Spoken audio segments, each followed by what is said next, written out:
Hey, we had some really bad weather tonight, and I've got some neat weather footage and some bad weather footage to show. The people of certain parts of the Metroplex have been hit bad, and some real scary stuff that happened tonight. So we're going to get into that coverage in just a minute. But also, um, Athena Strand, the excuses from the killer, through his different expert witnesses they've called, is totally called out today in the trial by the prosecution, and I think they did a fantastic job with that today. I'll lay that out to you. Also, Carmelo Anthony wants more money. The admitted guy that says I didn't what did he say? Something like I didn't allegedly do it. I did it. Something to that effect. Whatever he said. He wants more money from you, Carmelo Anthony, Austin Metcalf's admitted killer. Wants more money from you. I'll get into that. Also, I got a whole more the left and its ridiculous attempts to try to explain away the leftist and the media and the left and the media, their ridiculous attempts to try to discredit the obvious, massive, violent problem and assassination attempt problem that the left has.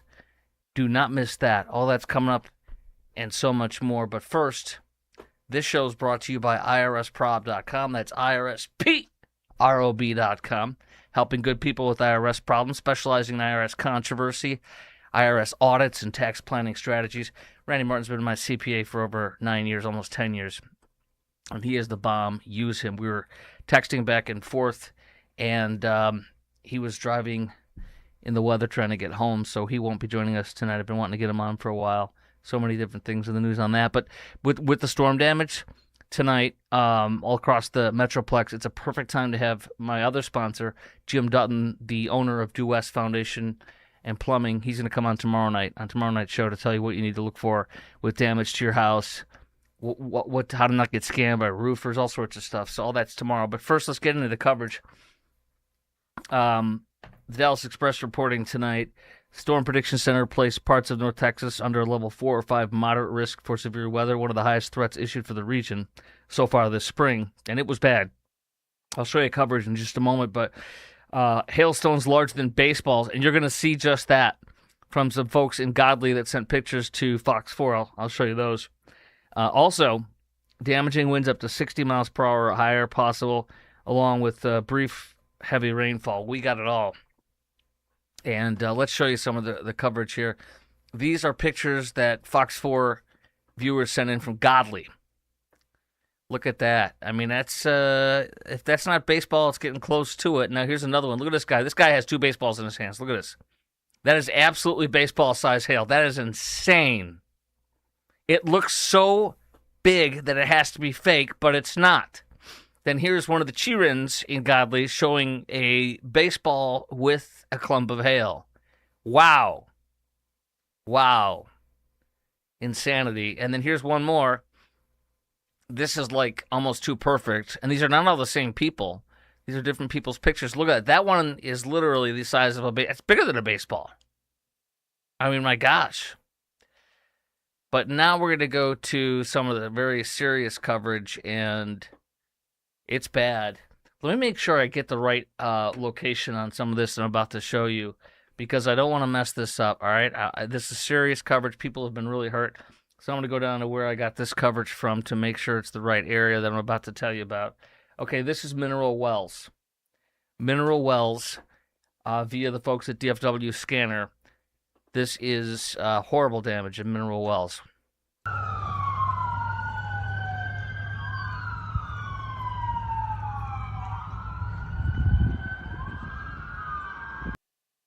I mean, look at that, you guys. Look at that. I mean, that is insane. Look at that. Totally devastating. All right, and then I have more coverage. Actually, that is not Mineral Wells. Let me go down. Hold on. I apologize. I got a couple different ones. That is also Mineral Wells. Okay, I'm sorry. That is Mineral Wells as well. Here's more from Mineral Wells that's even worse. They got hit really hard. Really hard.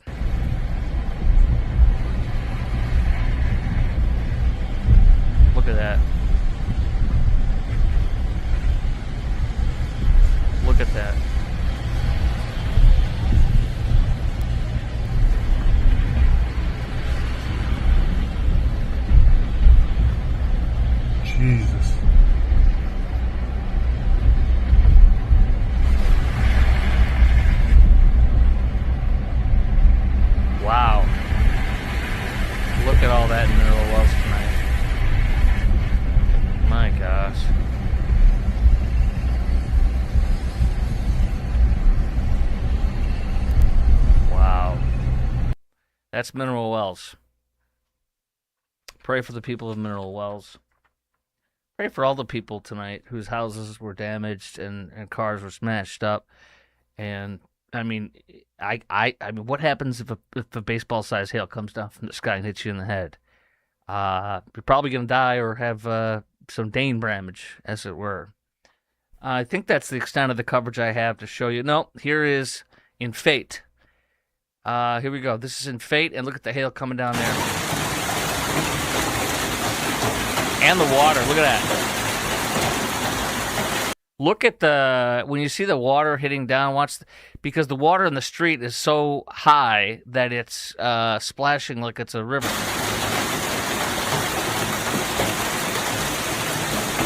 Wow. Look at it's like a jackpot coming out of the lower left of your screen there. Wait, hold on. It's like a jackpot coming out there, but it's not a jackpot of cash. It's a jackpot of hail, like pea size or dime size. I don't know. Look at that.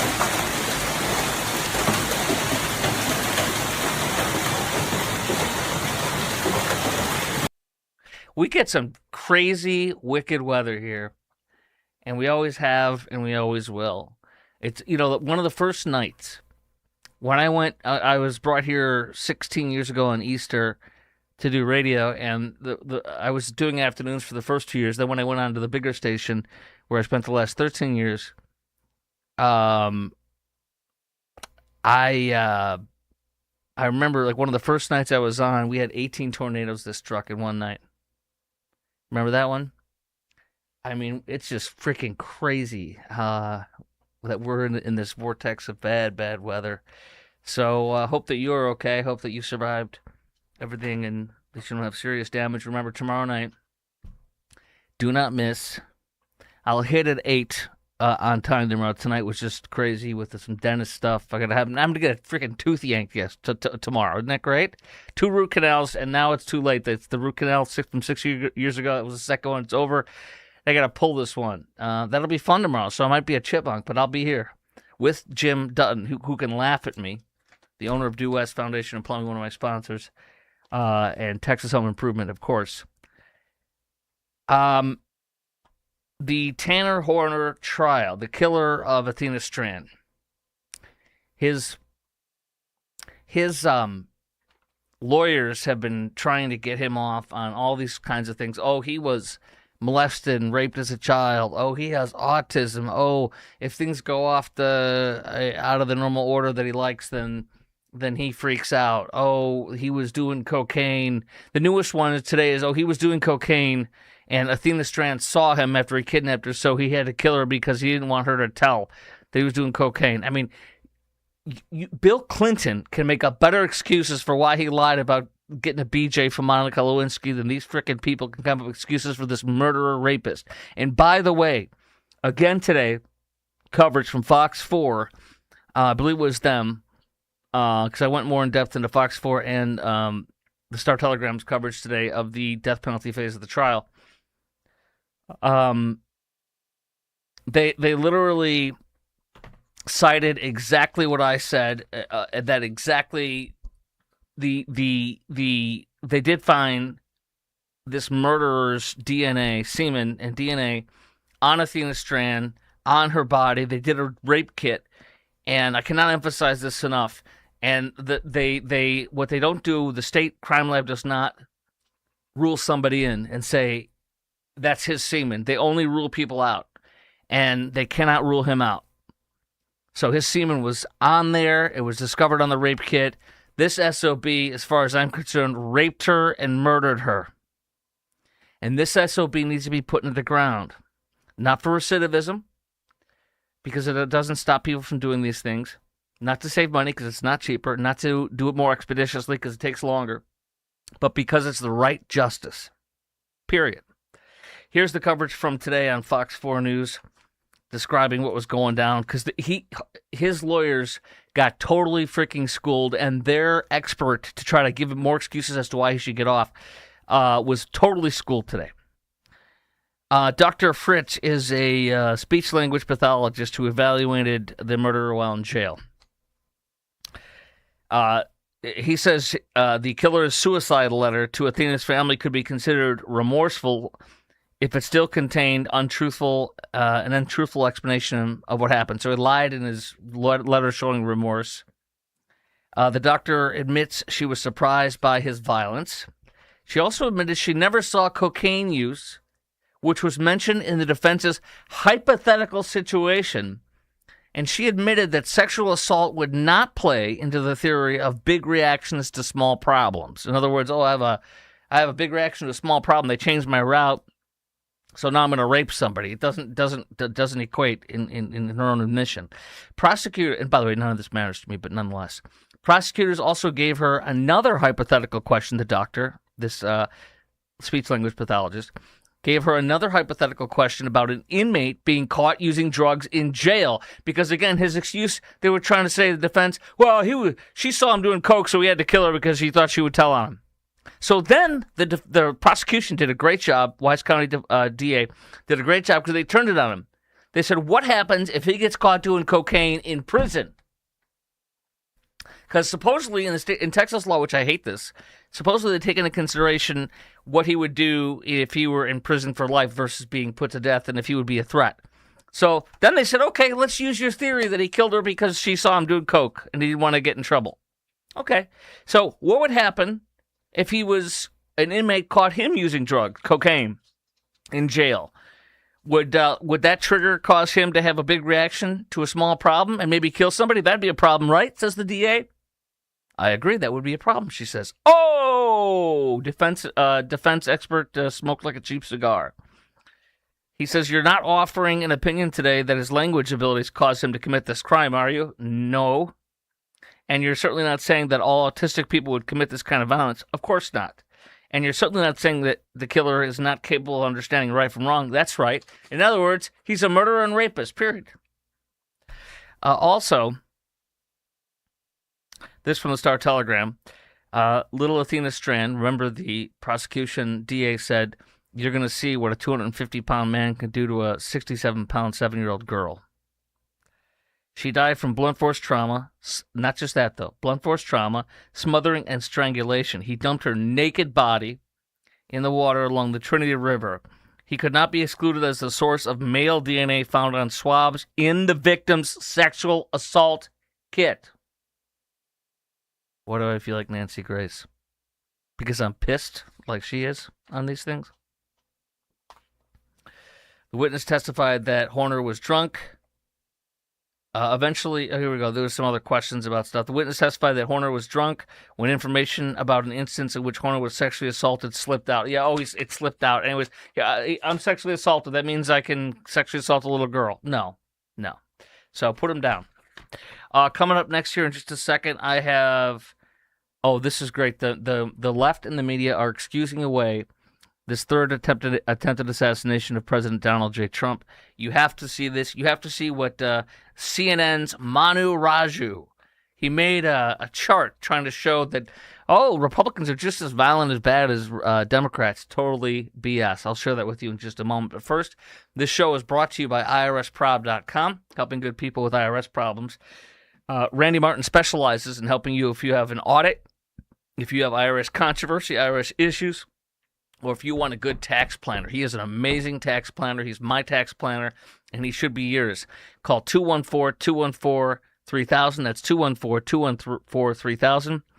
Or go to IRSprob.com. That's IRSprob.com, and tell him Chris Crock sent you. Randy Martin's been a friend of mine since we met at church in Sunday school about 12 years ago. A couple years later, he says, I'd like to partner with you and have you endorse my company. And I said, absolutely, Randy. You're a dear friend of mine. So that's why he has been my CPA for so long and my sponsor. He believes in me and I believe in him. Second of all, I am like a little schoolboy giddy to tell you about Due West Foundation and Plumbing. Jim Dutton owns Due West Foundation and Plumbing. He's heard on Texas Home Improvement on television and DFW and on radio, as well as in Houston and Austin. But Jim owns Due West Foundation and Plumbing, and he and his family are third-generation run business from the family. His dad started in the 70s. Jim took it over. Jim's sons are slowly getting it handed over from Jim. But Adam and Johan worked for the company for years and years, and they are friends. My wife used to work there. If you want the best, call Due West. They've done everything, plumbing and everything foundation in my house, including repairing a 17-foot pipe underneath my slab concrete foundation. Root shields, grading, everything foundation, everything plumbing. Also, they do retention walls and concrete leveling. If you want the best, call Due West. Call 972-406-0912. That's 972-406-0912. Or go to du-west.com. That's du-west.com. You now have a plumber and foundation people that are awesome and will take care of you like they've taken care of me since I've owned this house for over 11 years now. No one else but Due West. Okay, let's go to this unbelievable chart. Manu Raju from CNN made this chart. Look, it's not just leftists and Democrats that are violent. Charlie Kirk killed. That's obviously a leftist. Police officer David Rose killed in response to CDC shooting. That guy, this is such a joke. And I'm going to read from my buddy Eric Erickson some of his notes on this. The CDC shooting in Atlanta is a guy who killed a cop. He was on medication for depression, schizophrenia, and bipolar. He blamed COVID vaccine. He had nothing, no political leanings, but yet there it is. Oh, it's Republicans. That's the 2025 one. And then they blame Minnesota House Rep Melissa Hortman and her husband killed. Well, my buddy writes, she and her husband were killed by a man who told FBI he believed Tim Walz, who picked him to be on that board, that state board, he believed Tim Walz had ordered the murders to advance his career, and his family would die if he didn't carry out Tim Walz's orders. And he also had a bunch of No Kings flyers in his car. He was a leftist, not a right-leaning guy. And CNN left out, as my buddy says, Eric Erickson writes, attempted assassination of Brett Kavanaugh, the violent attacks on ICE facilities, including in 3 of our cities in the state of Texas, Alvarado, the ICE facility, on the border in McAllen, an attempted assassination of ICE, as well as the attempted assassination of ICE officers in Alvarado, and in Dallas, murdering a radical leftist murdering an illegal trying to kill ICE officers in Dallas. They left that off. Also, Josh Shapiro's home set on fire. That was a radical Islamist Palestinian supporter and a leftist, not some Republican. And then Paul Pelosi attacked with a hammer. That guy's a nutbag who had no political leanings. And then January 6th insurrection at the Capitol, I'll leave that alone, even though it's not insurrection. Governor Gretchen Whitmer that was FBI setting up people, and most of the people those cases were dismissed because with the FBI setting it all up. And Representative Steve Scalise shot. There were 4 people that were shot by a radical, deranged leftist. He also doesn't mention the guy who goes in and was following the Southern Poverty Law Center, who's been busted for spending millions of dollars to fund KKK terrorism, and then say, look at the terrorism, you need to donate to us so we can fight it. They left out this guy who went into the Family Research Council because the Southern Poverty Law Center reported that they were on the hate map. He went in there and was going to murder 15 people with his gun, and he bought 15 Chick-fil-A sandwiches. After he shot them and killed them, he was going to stuff them in their faces. All that's left off. So nice try, loser. Here's more from CNN, though. This is from the attempted assassination, the attempted assassin here. Cole Thomas Allen, his social media post from CNN.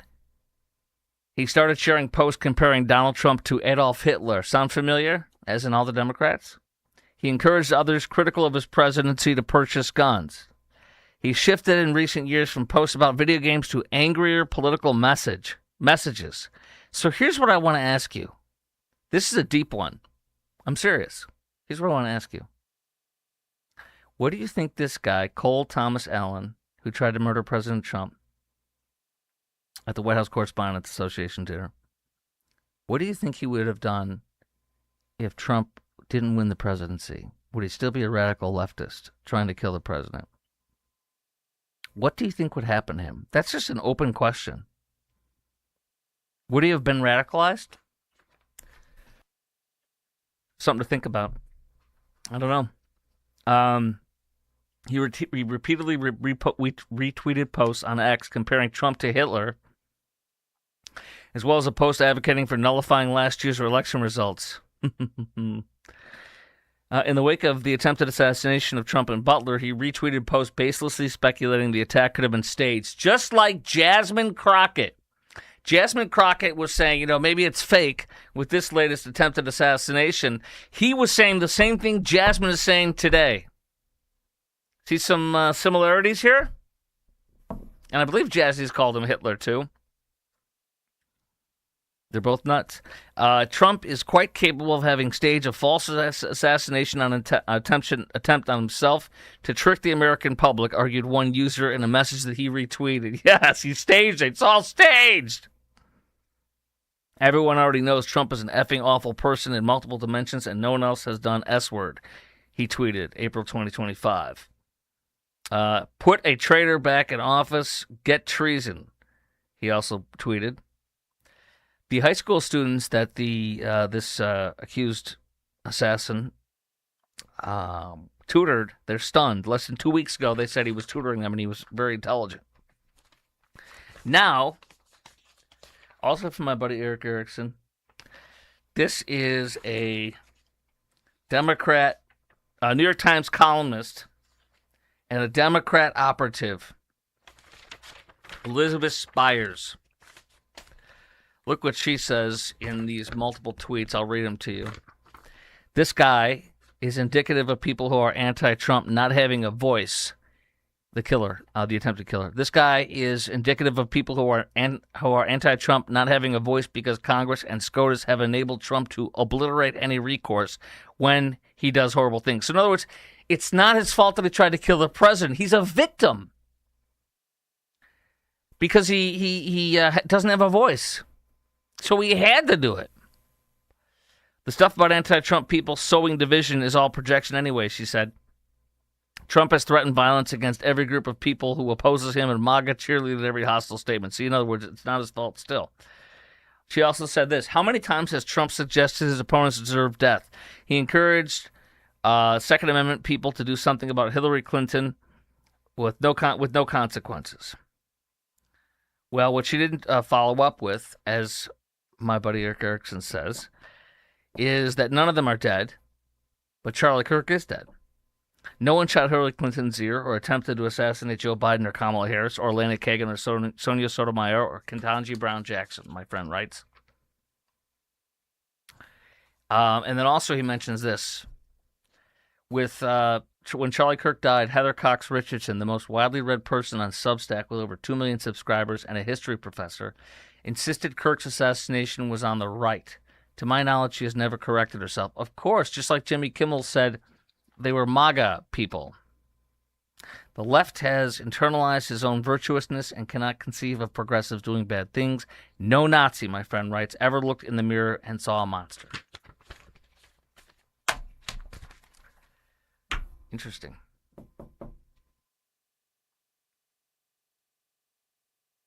Camp Mystic. The more that comes out, the more angering and disgusting it is.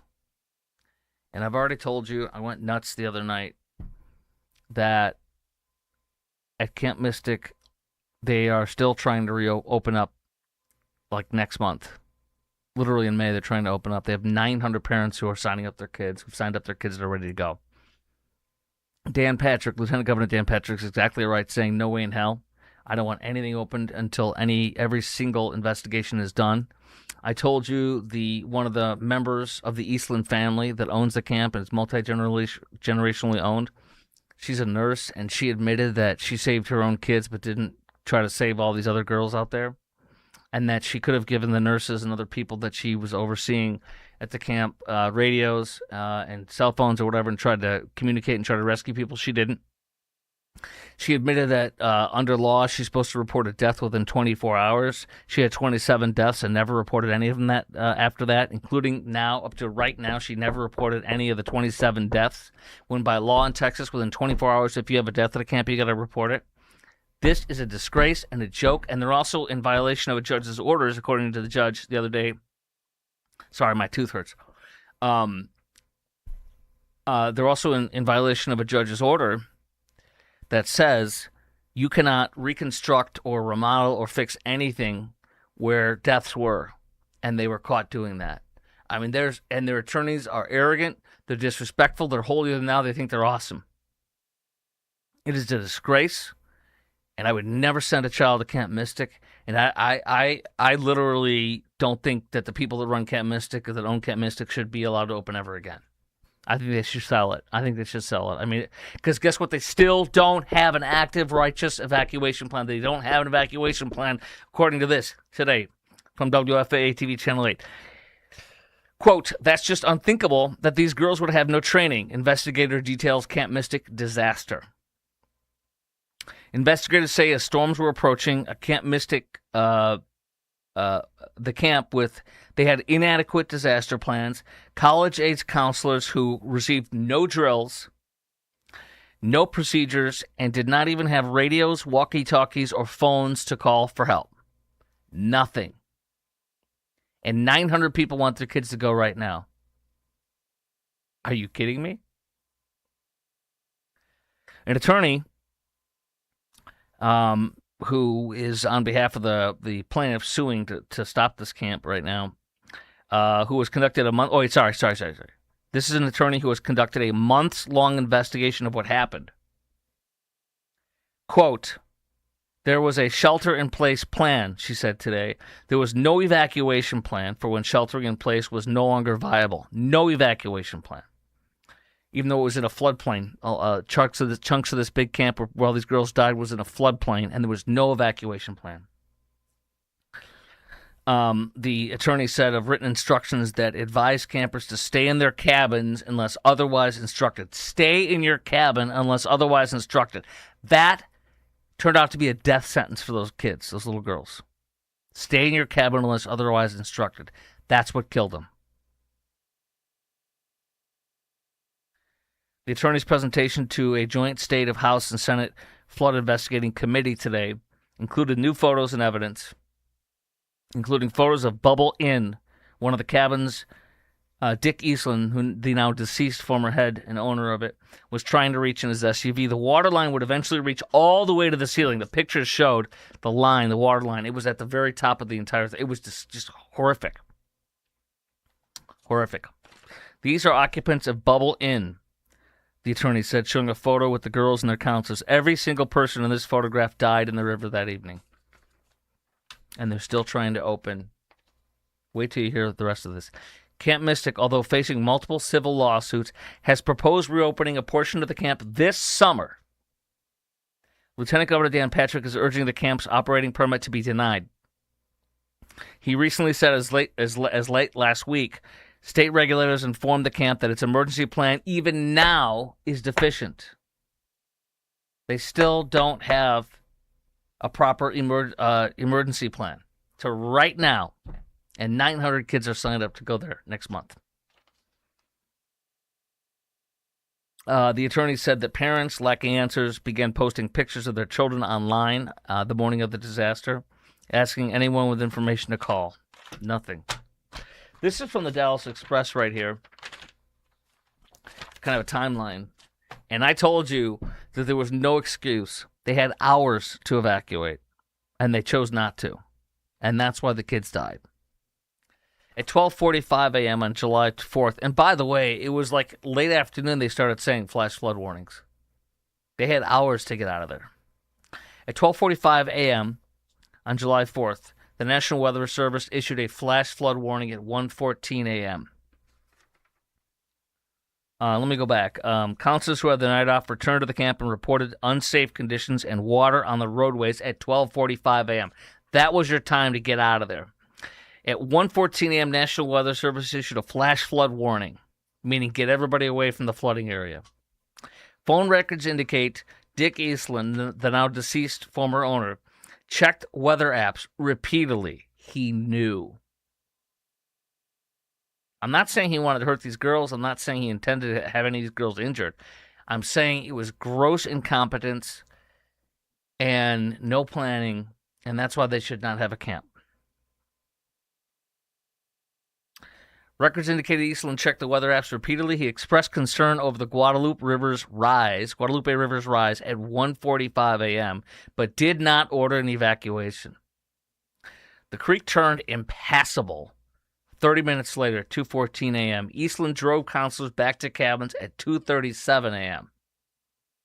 Dick and Edward assessed the water in the cabin. They tell them to put down towels and stay put. That was a death sentence. Eastland radioed at 2:55 a.m., so about 18 minutes later, to evacuate the Bubble Inn cabin, an hour and a half after the weather service warning. He and the campers at Bubble Inn died during that effort. Floodwaters carried one girl 6.5 miles down the river, but she survived.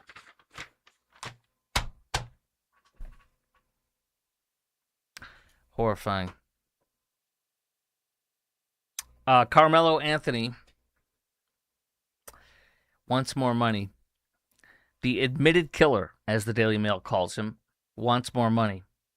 Quote from the Daily Mail today: outrage as admitted killer Carmelo Anthony makes obscene request online ahead of Austin Metcalf murder trial.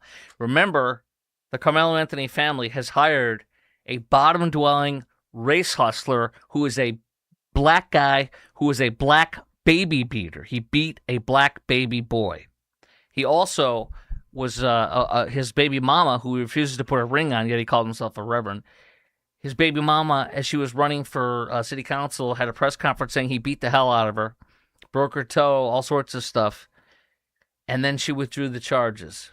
So I've only heard black women say he beats her. I've only seen him convicted of beating black baby boys, along with all sorts of bad stuff like car theft, I believe, check kiting, all sorts of stuff. He's the many faces of Dominique, as I call it. There's like 9 to 12 mugshots of him over years of getting arrested. This is who the Carmelo Anthony family chose to be their spokesperson and hold press conferences for them. They are race hustling. They now want more money. They received, and I told you this is just so disgusting.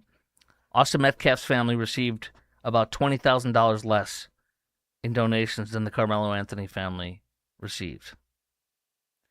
The admitted killer got about 20 grand more from fools who believe in race hustling and believe the lies from race hustlers.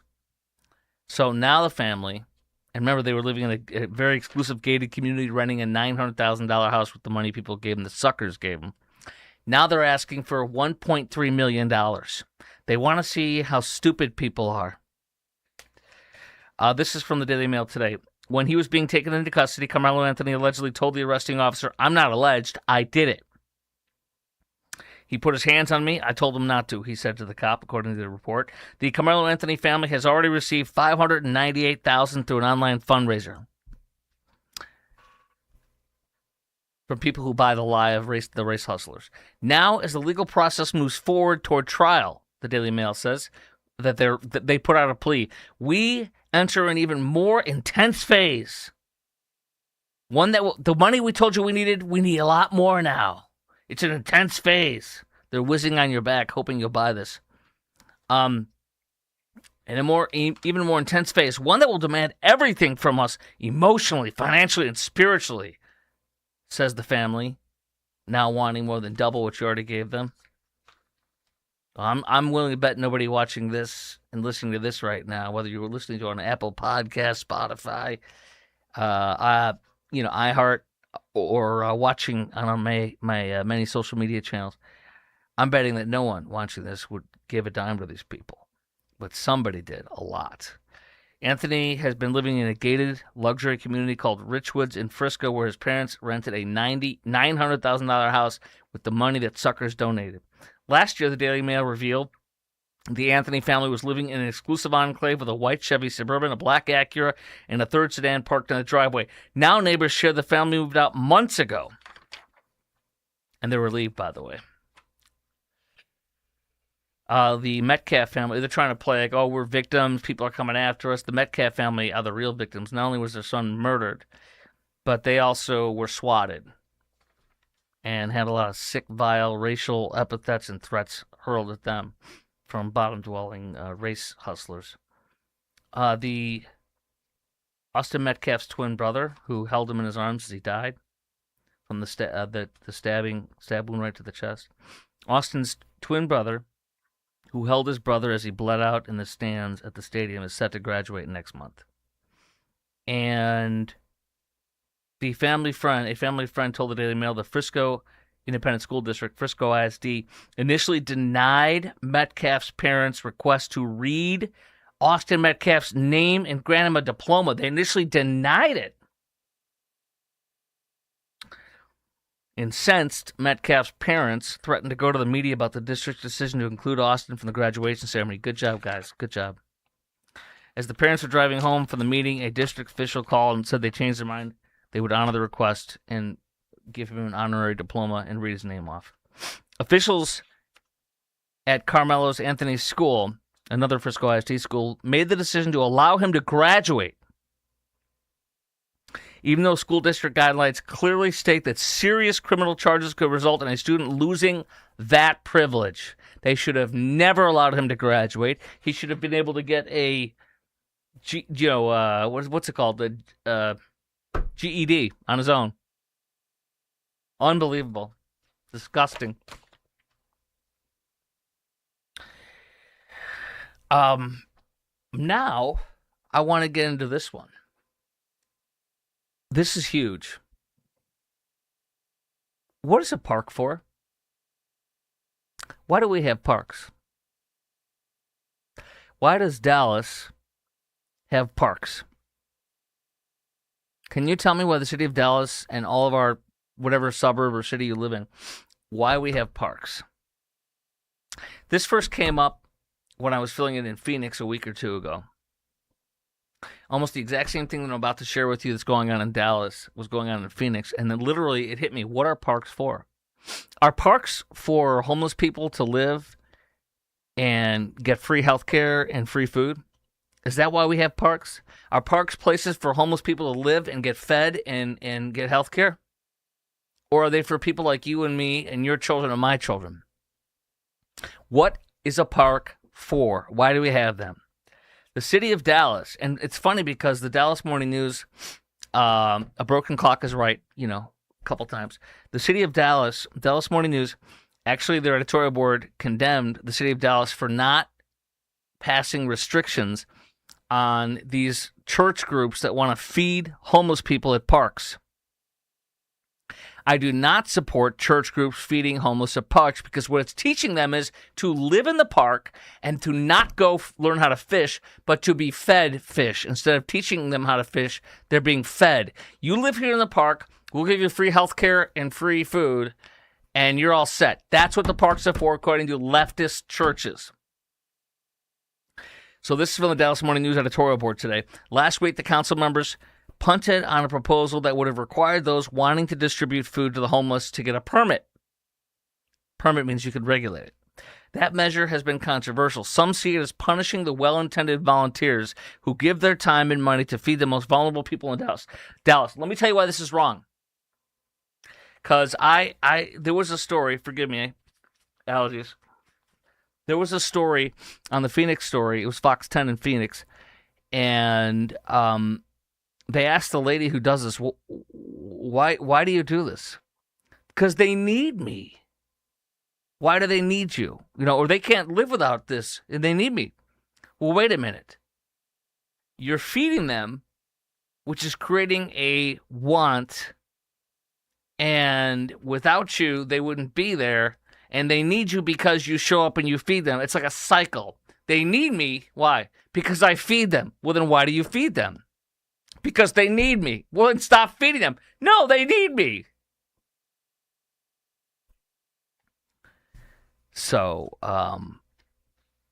the measure was controversial. Some see it as punishing the well-intended volunteers who give their time and money to feed the most vulnerable people in Dallas. It's poorly run feeding events, they say. The Dallas Morning News says these events tend to draw large numbers of homeless people into one place, which is what a park is not for. Often leaving behind trash, disrupting downtown residents. That is why it is not for this, because it trashes parks. It doesn't make them better. Parks are not made for homeless clearinghouses and homeless to live in. Those who live and work in the area, Dallas Morning News says, are simply asked to endure the repeated trash and disrupting of their downtown residents.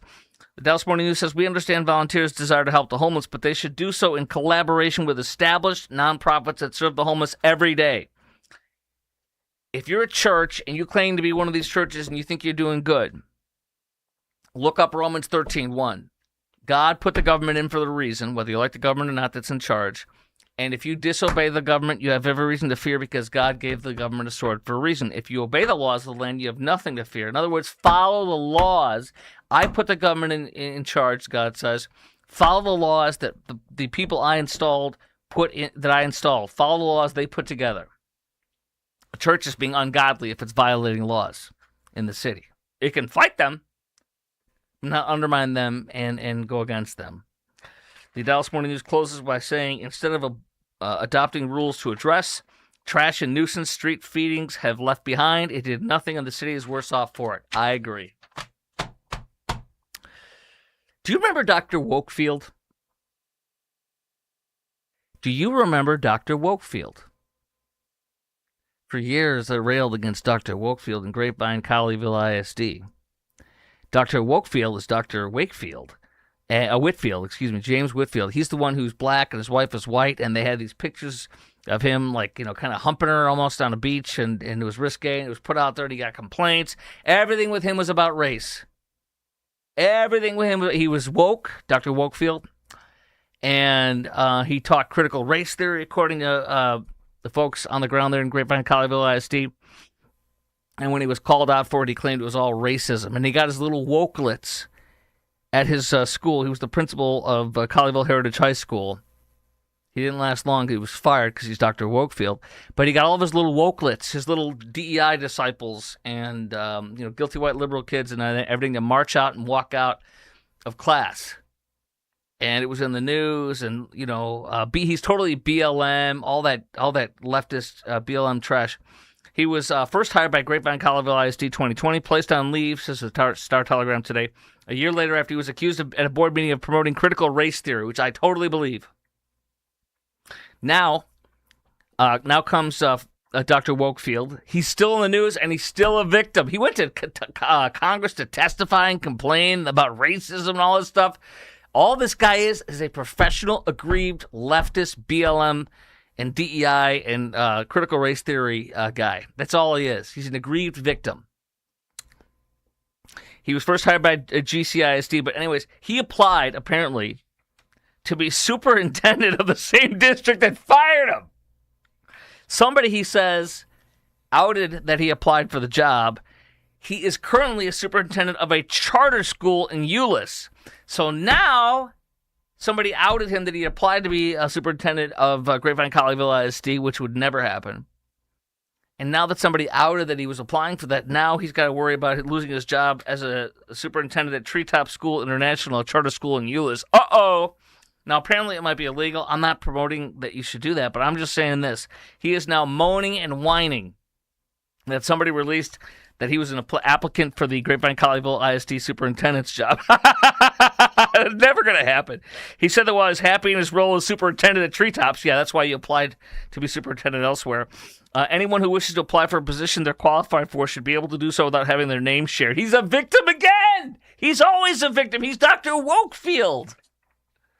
Wokefield said he made it clear that even if he was selected for superintendent at Grapevine Colleyville ISD, he would not return to the district, and that can be put in writing, he said. Yeah, because now that it's out there, you don't want to lose your job that you have.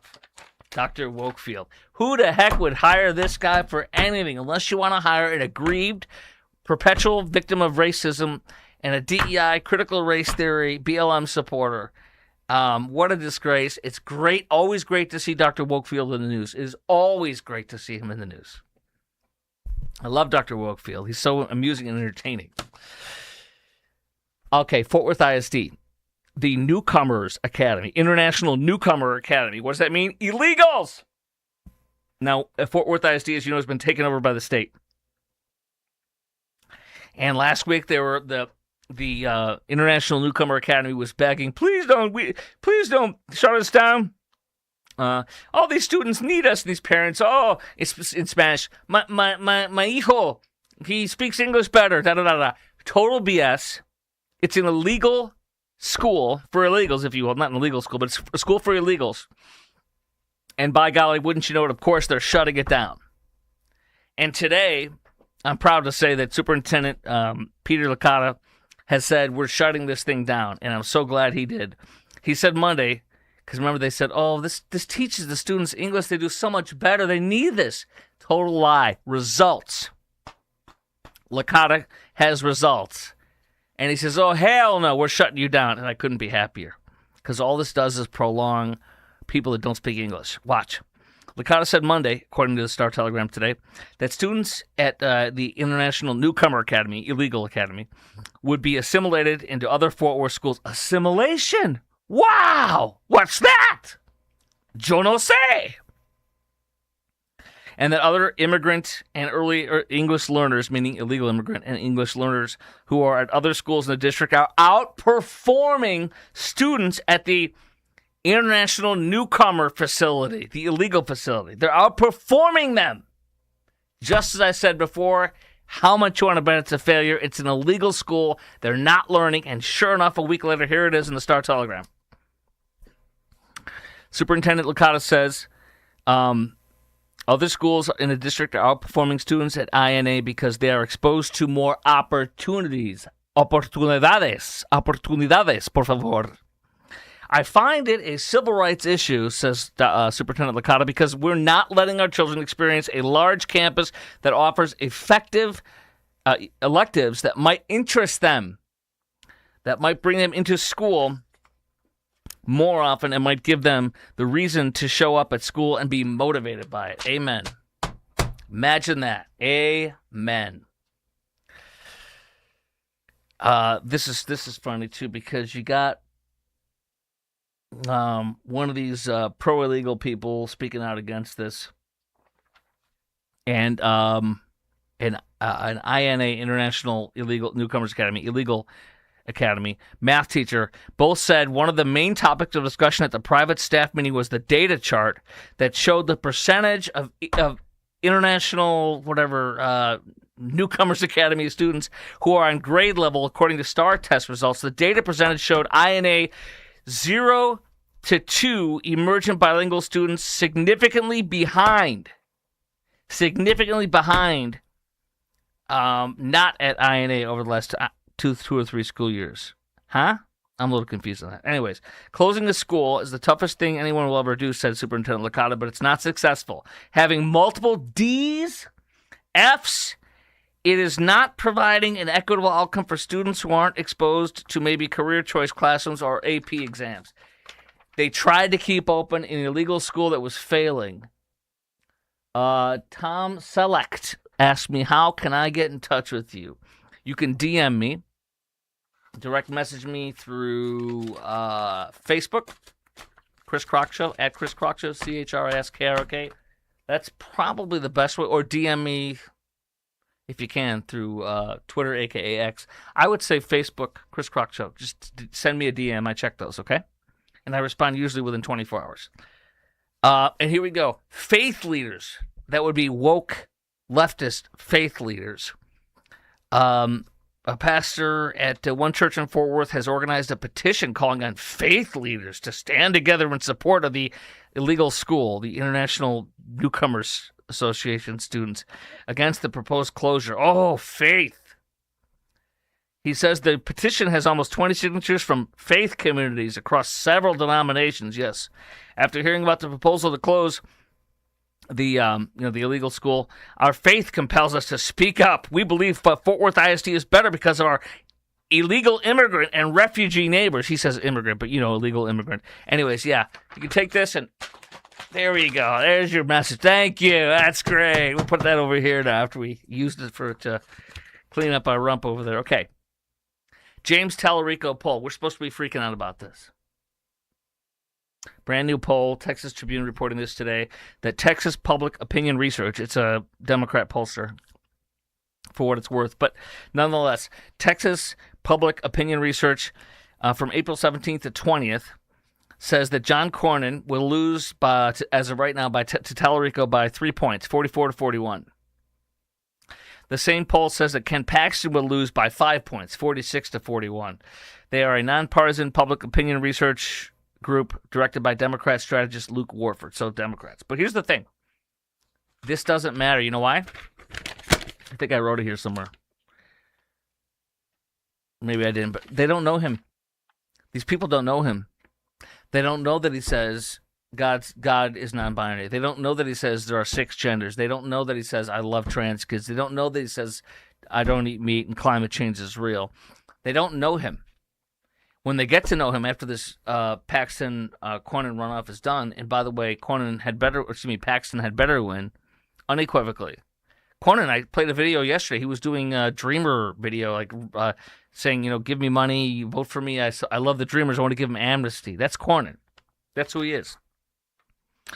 Anyway, the Cook Political Report considers the seat to be likely Republican. Anyways, Beto Hussein O'Rourke had $10 million more than Tellerico just got. They're saying, oh my gosh, Tellerico has $27 million. It's unbelievable.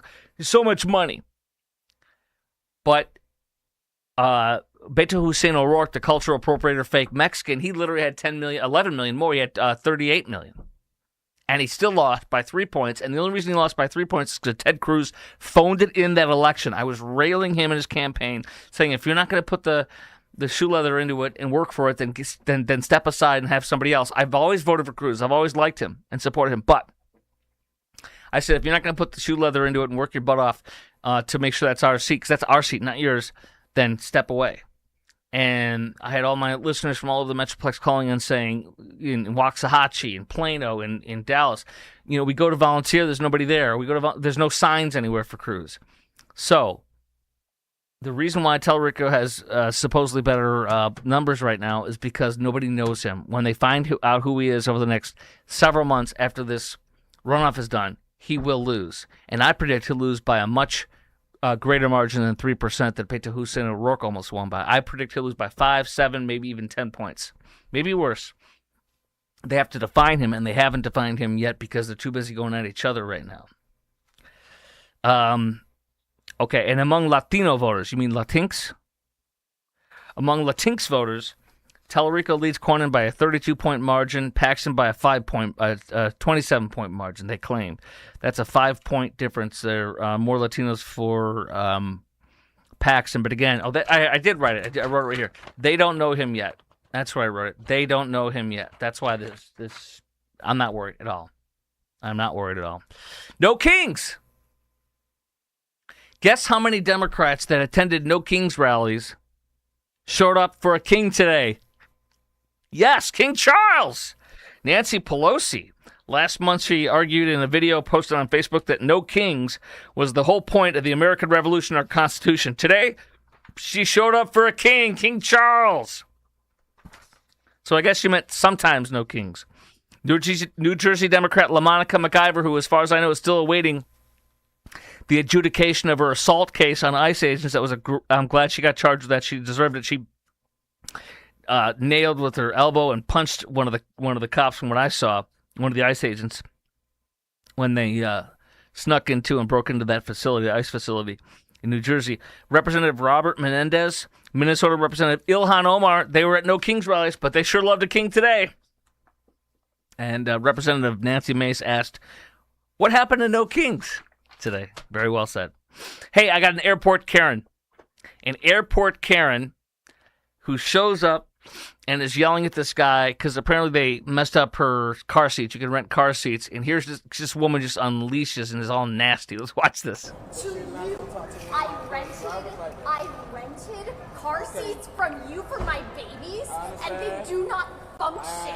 And you reek of marijuana, so I don't think I'm the one who needs to chill out more. I think you're fully fucking chill. You're risking my children's life, and you can call me Wow, she's losing it. But wait, there's more. Karen and call me fucking whatever. But do not tell me to fucking calm down, because I relied on your company for my children's well-being, and you fucking failed. Okay. Have a blessed one. Have a blessed one. Let's go back to that one. Bless you and your Oh, hold on. We're going to go back a little bit.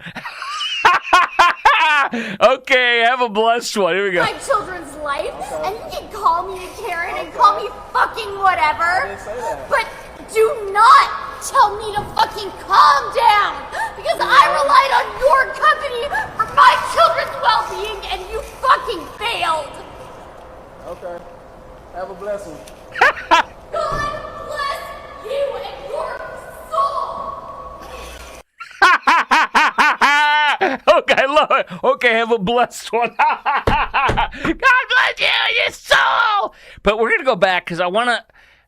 Hold on. I'm gonna pause it. I want to go to the. It pans over for a second to some lady who's to the right of the Karen. And I'm not even here to argue whether the Karen's right or not. It's just I'm just here to enjoy it. There's a lady that she's yelling. There's some lady it pans over to. I might have to play it and we'll pause it here. My children's life, and you can call me a Karen and call me fucking whatever. didn't say that. But do not tell me to fucking calm down, because I relied on your company for my children. Hold on, here we go. Who's that? Who's that poor lady?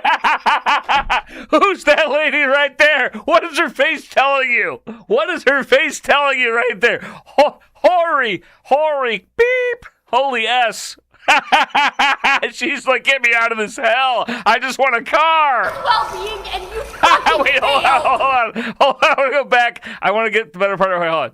Do not Hold on. tell me to fucking calm down, because I relied on your company for my children's There she's going. Don't look at me. Get that camera off me. I didn't do anything. I'm sorry. Wow. Oh, that was great. Airport Karen launches sweary tirade at worker who says she stinks. Who she says stinks of marijuana over children's car seat blunder. So who's in the right? Who cares? It was amusing. I mean, nobody got hurt here. That's hysterical. She's not doing much to dispel the whole Karen stereotype, is she? Because this some of the comments that people had, and they're reporting the comments in the Daily Mail, she's not doing much to dispel the whole Karen stereotype, is she? Because this angry bird is squawking. Angry bird is squawking. Here we go. Let's see what else I have. Okay. It's not funny that somebody was shot, but I think we have a lesson learned here. I had to read it twice to make sure. This is from Fox 4 today. Fort Worth officer involved shooting. Civilian response unit member shot. Civilian response unit member shot. Not a cop. Doesn't make it okay. It's not funny that somebody got shot. But listen. Just going to read a couple of quick things I highlighted on this story. Fort Worth officer involved shooting. Civilian response unit member shot. Suspect apprehended. Tuesday, today, members of the Fort Worth Police Department's civilian response unit responded to a burglary in the 3500 block of North Juliet Lane. The civilian response unit members were met by gunfire from a suspect across the street, and one CRU member was injured during the shooting. Police officers Fort Worth police officers later exchanged gunfire with the suspect. Multiple specialized units were called to the scene. The Fort Worth Police Department describes the civilian response unit like this, says the Star Telegram. The civilian response, Fox 4. The civilian response unit was formed in 2021 in response to the police department's desire to provide the citizens of the city with better service, along with the realization that every call for service does not require a police officer to respond. Well, it looks like it does. Hello. This is like some woke leftist thing. We'll send social workers. Yeah, they'll get shot, unfortunately. Quote, these civilian employees are not armed and do not respond to calls where a suspect is on the scene or likely to return. The role is to investigate calls, collect evidence, including fingerprinting, and write police reports. How's that working out for you? Not working out. Glad everybody's going to be okay, but no, bad idea. United Health Group. This is great. I wonder if it's got to be United Healthcare. I don't know, but let's go to this. There is one of these many people. Yesterday I showed you some of them. I'm going to pause it for a second. Okay. This chick, this crazy lady, works for United Healthcare. They're calling it United Health Group. I'm assuming it's United Healthcare. Actually, it is UHC.